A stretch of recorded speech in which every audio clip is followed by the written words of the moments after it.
would like to take this moment to welcome one of our new marketing partners, Hypercoils. Hypercoils has joined the Minnesota Dirt family for 2023. We greatly appreciate it and very proud to represent. Charlie and I have been running Hypercoil springs for a very long time. We enjoy the quality of them, the cost of them, and the longevity of these springs. If you're looking for springs, one-stop shop. Make sure you guys go check out Hypercoils and get yourself a set of them. Last Sunday, Charlie and I got to be interviewed on a podcast called Diggin' Dirt. You can find them on Spotify. Sounds like a newer podcast, and Charlie and I are real honored to be a part of it. So here is a small clip from that interview. You know, with your experiences and everything coming from the guard and racing together, I know it's a one big racing family, but what does racing mean the most to you in your life? Family time. Well, it's, definitely family time. But, I don't know, for me, it's no matter, everything is extremely stressful with life, especially with, just the way that the economy and all that. And racing is the 15 minutes where everything on the outside is gone numb and it is no longer on your brain. And the only thing you are thinking about is you in that race car. And it's the most peaceful break ever. Like most people go on vacations to get away from things, and all I need is like a good feature at Deer Creek, and I feel like I was on a vacation. Yeah, I agree with that. I most especially enjoy. It's something fun to do with my brother and my father, and it's good having my mom at the track. And I bring my St. Bernard Harper to the track. I did used to have a big RV and all that, so I turned a little bit of a camping trip too. But no, I'd say it's all about the family and the people you see and meet, and it's enjoyable to come home from work and I already see my dad's pickup truck in the shop, and he's cranking on my race car, and so I get to spend the night working on race cars with Dad or Billy, and so just all that build up time to get you to the track is enjoyable, and that's another big reason why we created the YouTube channel. Is a lot of these fans who come roll up to a Friday or Saturday night show, they have no idea what we just, the 5 days we just went through to try to get ourselves there. All the stress and late nights and money we just dumped into it. But you know what? It's all worth it to see what happens once you get through turn 1 and 2. Hey guys, it is Wednesday. I should be at work right now, but we are in a blizzard. We are supposed to get 10 inches of snow today and I think 8 inches tomorrow. So I got a feeling the next 48 hours is going to be a lot of race cars. I did post that video of Charlie and I chatting. Good to have him home. We haven't been sitting around all week. We've been very busy. Let me show you what we've been doing. So my dad got all my decking bent up for me. What I had to do was get everything all notched out and filed and cleaned and fitted. I didn't film any of it. It's a lot of tedious work of trying it on the car, taking it off, cutting a little off, trying it on the car, taking it off, cutting it off, and so forth and so forth and so forth. I would have ended up with a 20-minute time lapse of you guys watching me put the same 6 pieces on and off, on and off, on and off. You guys get the idea. So I just wanted to get all that stuff done, fitted, ready to rock. So now all we have to do is put it on the car and pop a bunch of rivets. It is blowing and snowing, but that dude just absolutely loves it. Darn screen is messing up. He just loves it.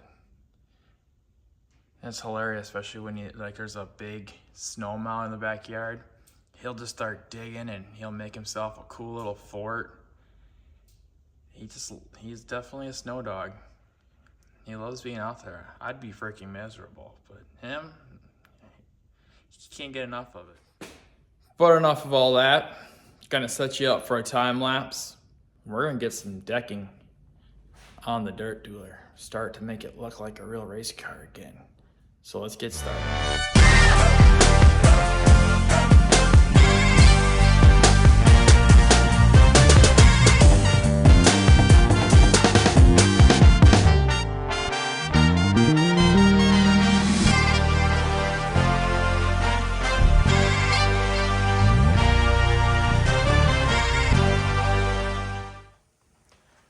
Decking is on. Not completely, but good enough for right now. So you saw me measuring. I was just trying to make sure my panels were straight, so the gap back here was the same as the gap up there. So now I just need to go through and drop rivets throughout it. Looks pretty good. And then I need to cut my hole so I can get fuel in the car, because right now it's kind of impossible. The way I do my decking is I do a flat and I lay it over on top of itself. Seals the whole deck off so air can't get through it, but also if this panel gets hit, the idea behind it is instead of destroying the whole decking, it'll just destroy this piece, because this will break the rivets and slide. So I won't put too many rivets. It's like I'll do every 5 inches. I'll do, maybe every foot. So if it does get crushed, it just kills the rivets and lets this piece slide over the top of this one and not hit the right rear and then destroys it all the way over in the left rear. But yeah, pretty shiny. Decking is definitely not my favorite thing to do. Too much time. But it looks good. All right, well, I'm going to keep popping more rivets.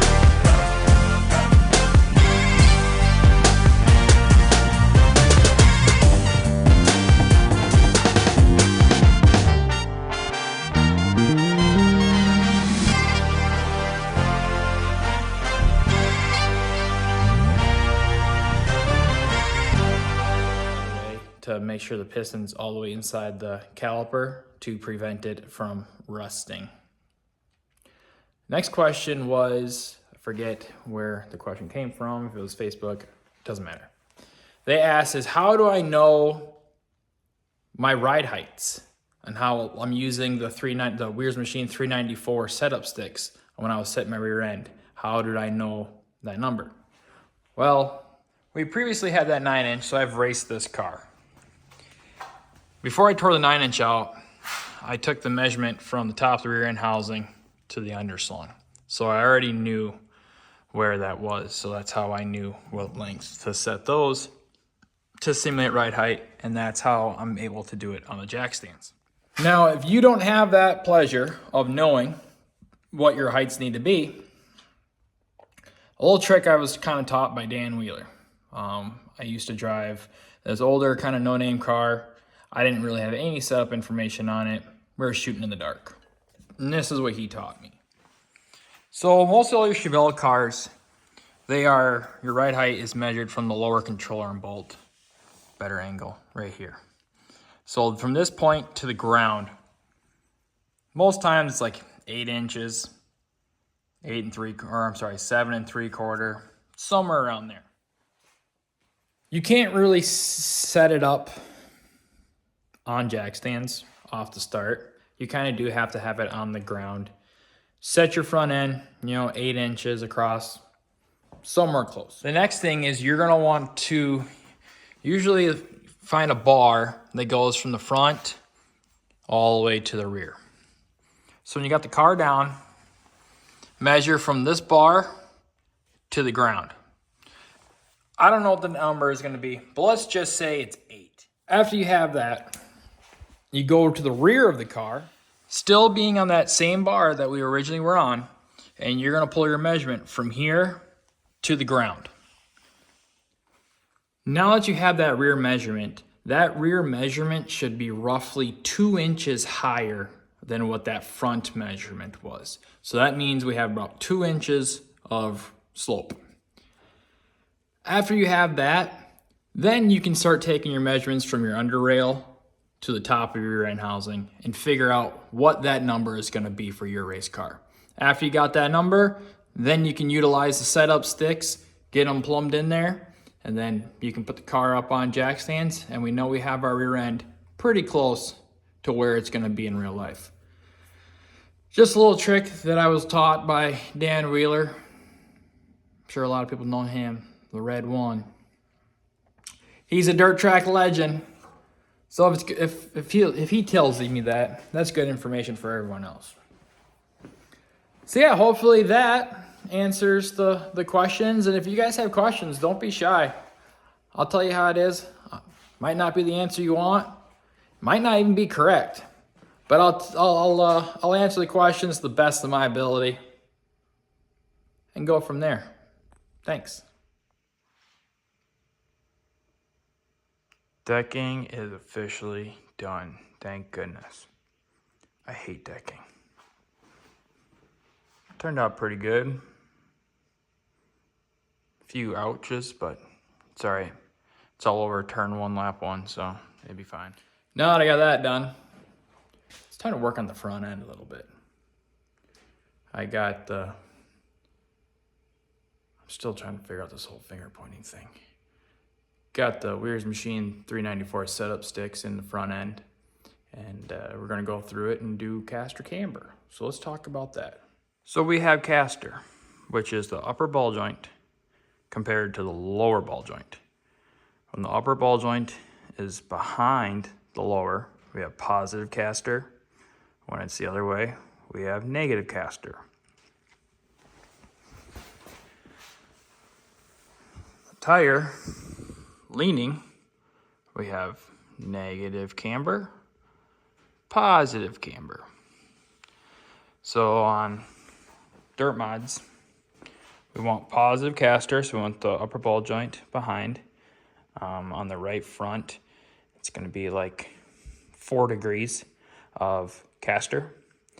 And then on the right front, we have negative camber, roughly 6 degrees. Left front, we want positive caster still, about 2 degrees. And then we have the left front leaning out, so positive camber. And you want roughly, 3 to 4 degrees is usually where they generally talk. So before we get into how to set caster camber, I want to talk to you guys about this thing called anti-dive and pro dive. Anti-dive and pro dive is the difference between the front of the upper control arm and the back of the upper. It's the difference in the heights. When the front of the upper is up, that is called anti-dive. And when the front is down, that's called pro dive. Now, why do we care? The more anti-dive you run, so the higher the front ends up, it is harder for the car to want to roll on the right front. Okay, well that doesn't make any sense. The reason is usually your anti-dive and pro dive only really affect the car under braking. We have now, compared to traditional setups from 10 years ago, guys used to be super stiff across front ends, like 650s, 700s across the front end. We had stiff springs. Now a lot of guys are getting down super low, 500s. Right now I think the A-Mod's got like a 450 in it, maybe even a 400. I don't really remember. What happens is when you get on the brakes, the car wants to go to the right front. And when you run that super soft spring, the car can't really hold it and it just wants to drop and it rolls up on the right front too hard. So by increasing your anti-dive, it prevents the car under braking from wanting to roll to the right front as easy. It helps maintain where you're at. So it almost feels like you still have that stiff spring in there. Now under wide open throttle conditions, anti-dive and pro dive doesn't really matter because the car doesn't see it when you're not really on the brakes. So if you're racing a track that's really high momentum, wide open on the top, you probably really don't care where your stuff's at. If you're racing any tracks where it's kind of like a bull ring, a lot of stop and go, anti-dive and pro dive could be very beneficial. What's really cool about the Dirt Dealer car, on the back of where my upper control arm mounts, it's got this insert for slugs. These are the Weir's Machine slugs. And by changing out these slugs, you see we have different hole heights. So if I ran this one in the front and this one in the back, that's going to create a lot of anti-dive. If you flip it around, that's going to create a lot of pro dive. So by simply unbolting it, pulling the slug out and just swapping it, we can very easily adjust and play with our anti-dive. Let's take a little closer look. There are those slugs I was talking about. And then my upper control arms, they work kind of on the same thing. Slugs that fit in here with different offsets so we can move the upper to do our caster.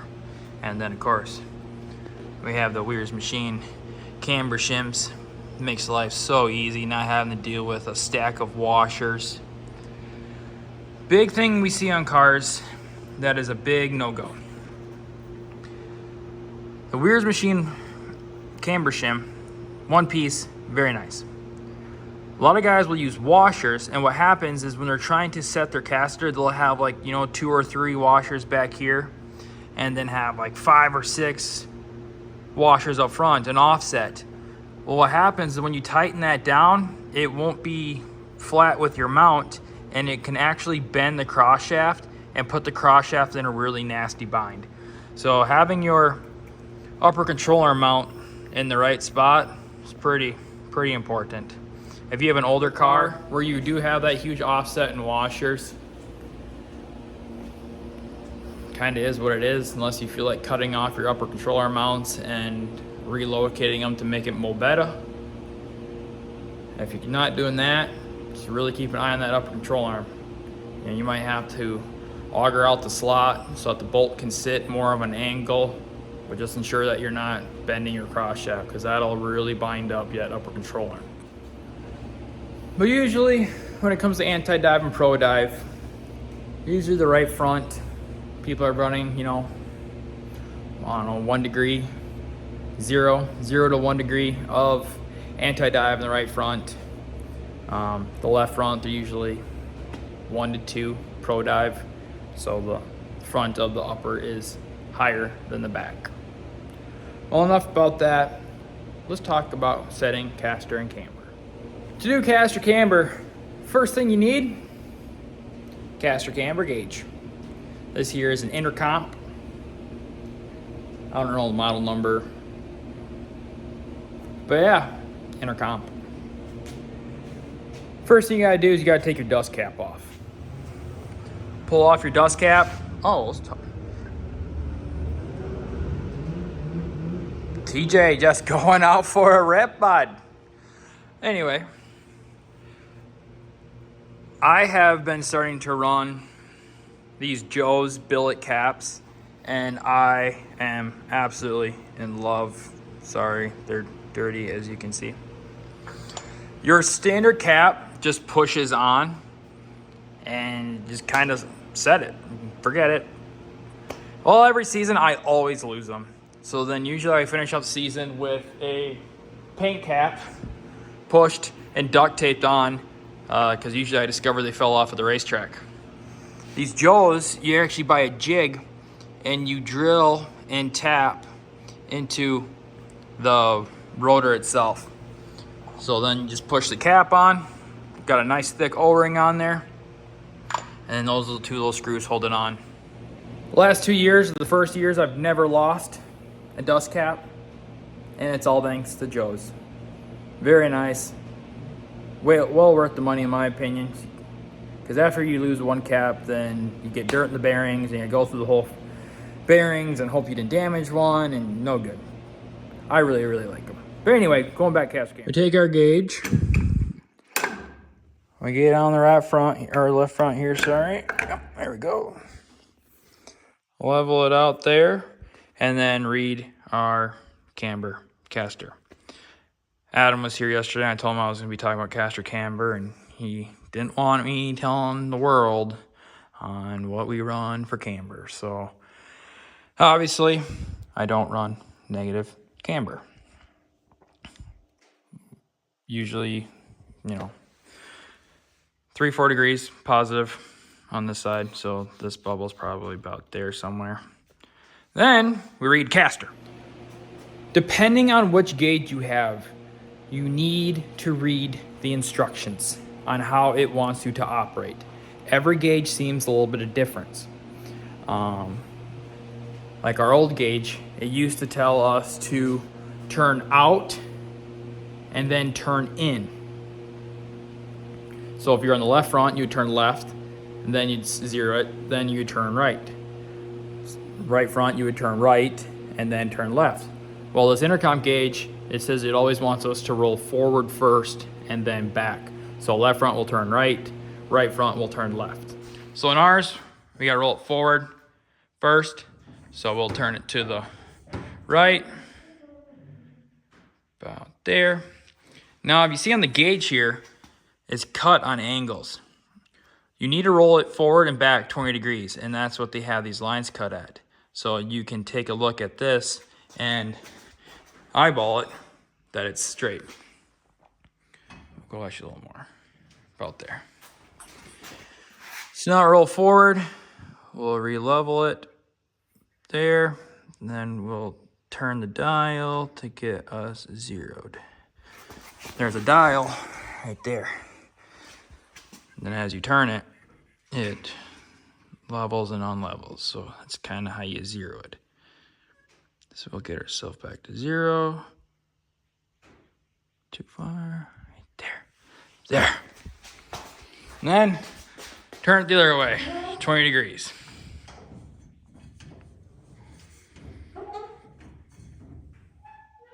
About there. Go back, re-level it. And there you are. I have roughly 2 degrees of positive caster. If we had negative, it'd be on this end of the spectrum. Or positive. And that's it. Caster camber is set. Then all you do is pull your gauge off, put your dust cap on, go racing. Remember, with your caster camber gauge, this is a big magnet. See all that junk?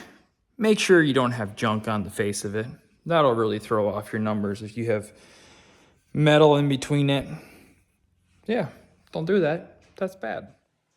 Now that the caster camber's been set on the right front and the left front, my plan is I gotta do a little bit of finishing up on the decking. I need to put my battery posts in so I can make it easier to charge my battery. My dad's gonna be bringing me the Shaw decking today and some more rivets. Ugh.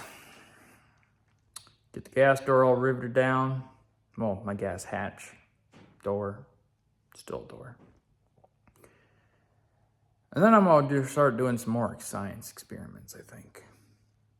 I'm gonna shorten up my ride height stick in the right front into our dynamic ride height number, our shock center to center. During the season, I colored on the Sharpie, or took a Sharpie marker, colored on the shock shaft. And that's a really good indicator to figure out how much travel you're getting. Did on the right rear too. So now I have my travel numbers. I'm gonna put the car into a dynamic attitude and probably redo all that as well with my caster camber. Just see where we're at statically and dynamically, and measure my pro dive and anti-dive and see where we are when we're up on the bar digging dirt nasty.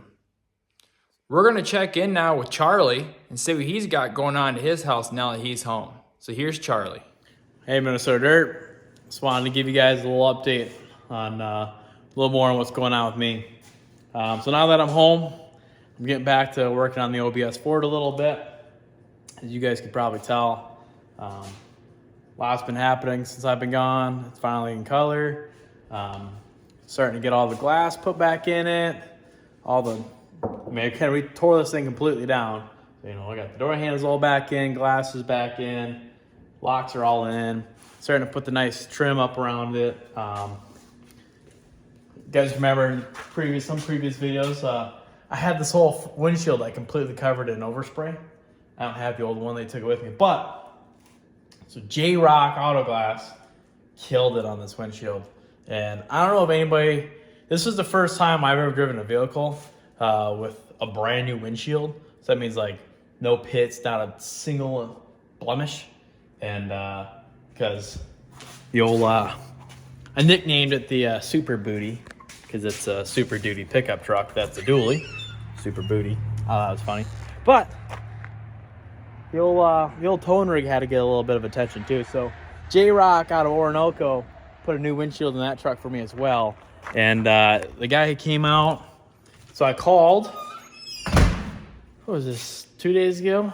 Yeah, I got home Wednesday. So Thursday I woke up, called J-Rock, because I figured that, you know, being older pickup trucks, this being a 97 OBS Ford, and that thing being a 2000, that they're not just going to have the windshield sitting on a shelf for me.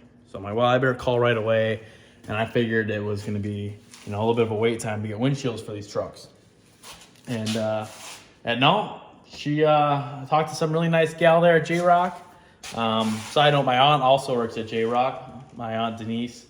So I figured she'd be answering the phone or something, because I'm not entirely sure what she does, but I guess she does a lot of driving around and promoting and I don't know. The guy, the gentleman that came and did the windshield for me says that she drives around a lot and talks to people. That was the best way he could describe what my aunt does.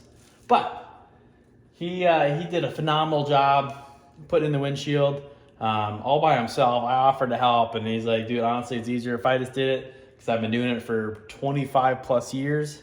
I want to say, I thought he said he thought he was doing it for like 28 years, but dude's been putting windshields in longer than I've been alive. So he knocked out 2 trucks probably within maybe 2 hours, probably an hour each truck. And he really took his time too, because again, they're older pickup trucks.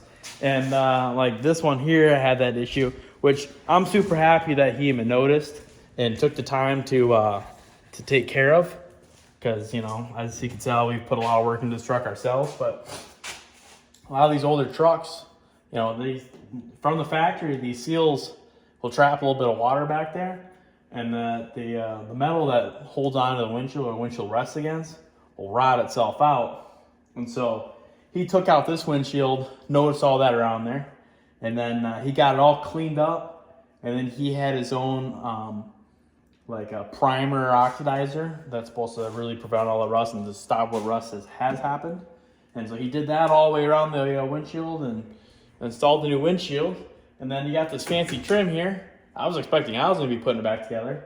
And he noticed a lot of my clips were bad. So he put all new clips on it and put my trim on for me. So I thought that was super helpful. And then while he was here, he put the back windshield or back glass in for me. It took me and Dad and Jake like a good half hour or so or longer to put this thing or take it out. And this dude, he rolled up, and I'm sorry, I'm terrible with names. I'm forgetting his name. I want to say it was like Jeff or Scott, one of the two. Those are the 2 names that are hitting me in the head right now. But yeah, he probably took 3 minutes to pop this windshield in, or this back glass in. I was like, dang. And it just did with a piece of string. So where I'm getting at is lots of experience. So J-Rock treated me really good. So if anybody around the local area needs windshield or glass assistance or some services, honestly, I recommend J-Rock. Not so much just because my aunt works there, and they don't sponsor the race car. But just honestly, like, they were really quick. Again, these being older trucks, I didn't think they'd have the windshields, and they didn't, but they got them next day shipping. So I called, and then they were out here the next morning. So the same day, they got the windshield shipped into them. So that's pretty awesome. Came rolling in that next morning at like 9 o'clock, which is awesome because I'm an early riser. I was thinking that I was gonna be sitting here waiting until like noon or something, but nope. Right away in the morning, I got a phone call saying, "Hey, we got the windshield coming your way." I'm like, sweet.